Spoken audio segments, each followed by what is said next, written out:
have been talking about measures of center. Shush. We've been talking about the measures of center, mean, median, and mode. So you might remember from last week, we had that example of LeBron James and Luka Doncic, and we worked out that they had the same average. Yeah. We're looking at measures of spread now. Shush. We're looking at measures of spread now. So what does a measure of spread tell you? It tells you how spread out or variable the data is. If your measure of spread is small, that means the data is consistent. If your measure of spread is large, that means the data is inconsistent. I have a direct example of this for you. Let's do another NBA reference. These are the last 10 games from 2 NBA players. Jalen Green, I think they're both Houston players. Jalen Green scored 22, 24, 19, 23, 20. You can see that there. And then another one, Alperen Sengun, he scored those. Shush. I asked you, boys, can you give me 10 minutes? I'd like to tip. Who was the better scorer? It's kind of obvious who the better scorer is. Who? Last time it was. Jalen Green's the better scorer, but that's not my question today. Who's more consistent? I don't care about the better, higher score. I just care who I know. The other guy. How are you telling that? These are the actual scores. Because the highest that Jalen Green scored was 26. The lowest was 18. So his spread was 8 between the highest and lowest. What was the spread for Alperen Sengun? What was his lowest? 5. 17 up to? 23. Yeah, so he was only spread out 5. He was more consistent. Okay? So Jalen Green's a little up and down. Okay, that's the idea of measures of spread. So the first major thing to get down would be what the 5-number summary is. Can I give you a couple of minutes to get that down? What is the 5-number summary? Then I'll show you how to find it. 5-number summary is useful to find the measure of spread that we're talking about here. You guys going to remember all this? Just going to remember all these guys?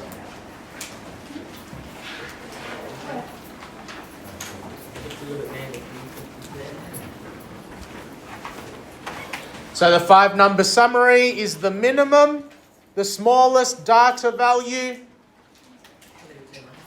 Q1 is the median of the bottom half of the data set. The median is the middle of the data set. I'll show you the bottom half after, yeah? Can you stop? I asked you politely. Try harder, please. Quartile 3 is the median of the upper half. I had a good question here. What do you mean by the lower and the upper half? I'll show you. And then maximum is the largest value in the data set. Get that information down and then I'll show you how to find the 5-number summary.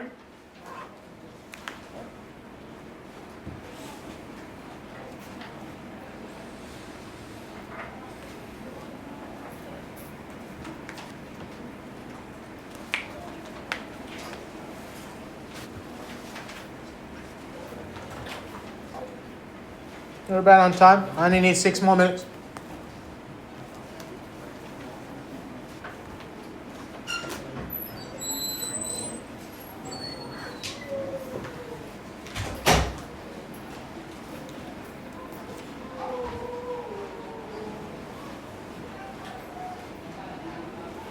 That point there in red is important. You need to put the data in order to find the 5-number summary. Why? Can I find the median of a data set that's not in order? I need it from small to large to find the median. So if the 5-number summary has the median in it, I need it in order.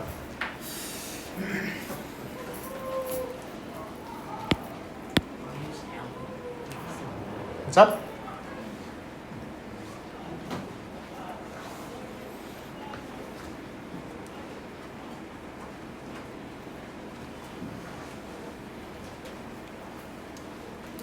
So again, the 5-number summary is the smallest number. We call it the minimum quartile 1. It's the median of the bottom half. You'll see what the bottom half means very soon. The median is the median of the whole set of data. Quartile 3, the median of the top half of the data set, and the maximum is the largest. Is that data set in order right now? Let's put it in order. What would the smallest number be? 2. Next. What would come after 2? To put, how many? 2 3s. I'm happy with that. Next. 4, 2. Happy with that. Next. 5. 5 and 5. Next. 2 6. 2 6s. 6 and 6. Next. 1 7. 1 7. 2 8. 8 and 8. 9. And then 9. Shh. The data is in order now.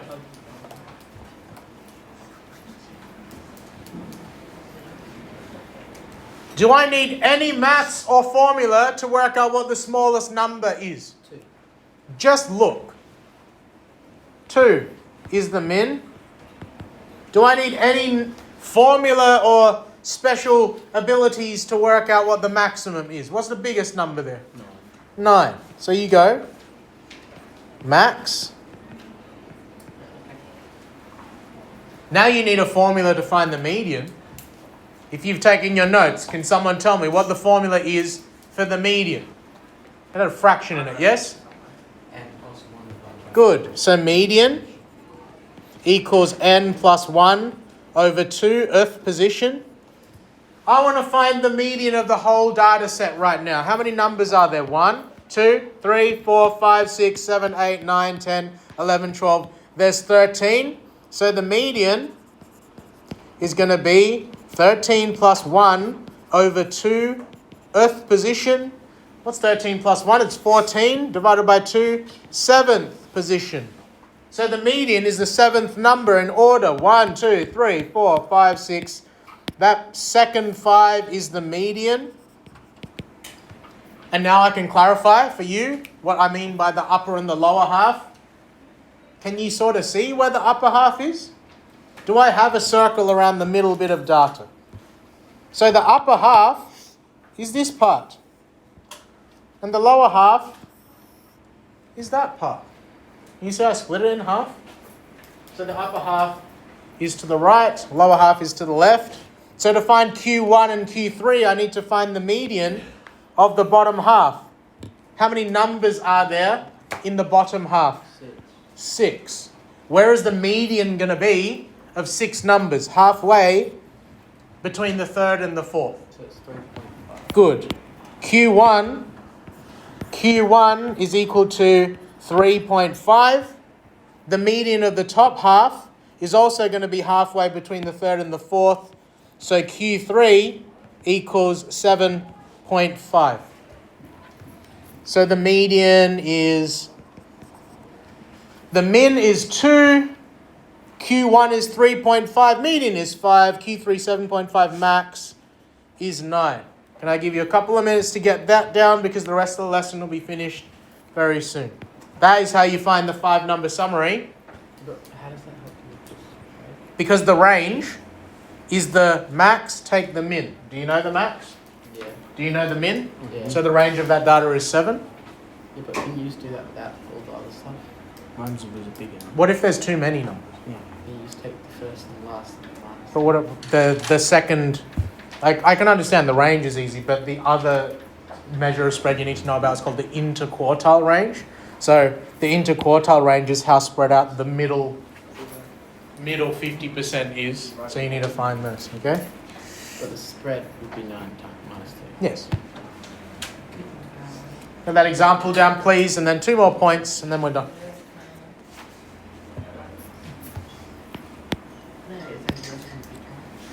I want to try those new basketballs on Friday. MVP.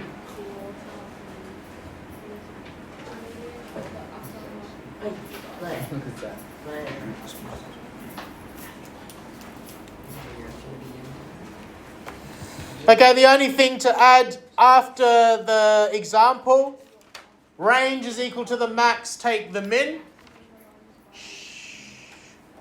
I'll talk to you after if you want to get it down. The range is the max, take the min. So what's the range of this going to be? Range of our data here is going to be 9, take 2, which is 7. That's how spread out that data set is. The other measure of center you have to be aware of is the interquartile range, which is the middle 50%. What is that? The interquartile range is equal to Q3 minus Q1. What is Q3 here? 7.5 minus Q1, 3.5. What's that going to be? I think that's 4. 7.5 minus 3.5, 4. So the spread of the middle half of the data is going to be 4. I'll stop that there. You're restless. That's fine.